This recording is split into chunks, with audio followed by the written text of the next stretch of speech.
प्रतिपक्ष बिन बनाइदिउँ राष्ट्रपति पनि अगाडि बढाइदिउँ दल चाहिन्छ गाँड बराबर गर्नुपर्छ यहाँ बेकारमा झै झगडा गर्नुपर्छ खुट्टा तानातान कति हेर्ने हामी संसदमा खुट्टा तानातान है बहुमत दिएर जाँदा भोलि फेरि तान्छन् खुट्टाइने फेरि भन्छ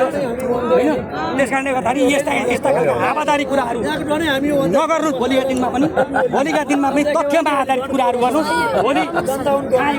बारेनले भ्रष्टाचार गर्यो सुरेशले भ्रष्टाचार गर्यो फल्नाले गर्यो चिल्नाले गर्यो यस्ता कुरा अपुष्ट कुराहरू गरेर नेपाली समाजलाई भड्काउने काम चाहिँ नि अब नलाग्नु सकिया छ कसले के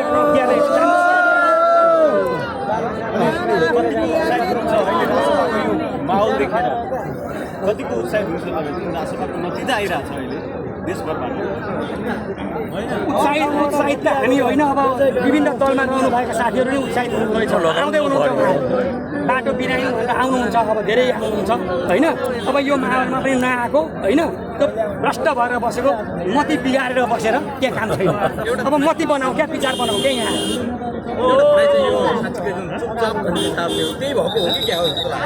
चुपचाप अब त्यही नै भयो अब चुपचाप लाग्नेलाई नै समाजले हाल्न साह्रो पर्छ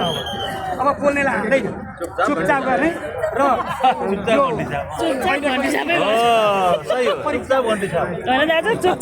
चुपचाप घन्टी छाप हो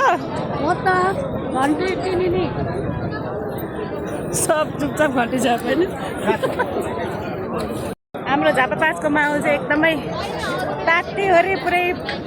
गणना हुँदैछ 20,000 मत गर्दाखेरि चाहिँ 17,000 रासपाको घन्टीको 6,000 चाहिँ होइन एमालेको हुँदैछ गणना हुँदैछ कसले जित्छ विजय जुलुसमा हामी हुनेछौँ।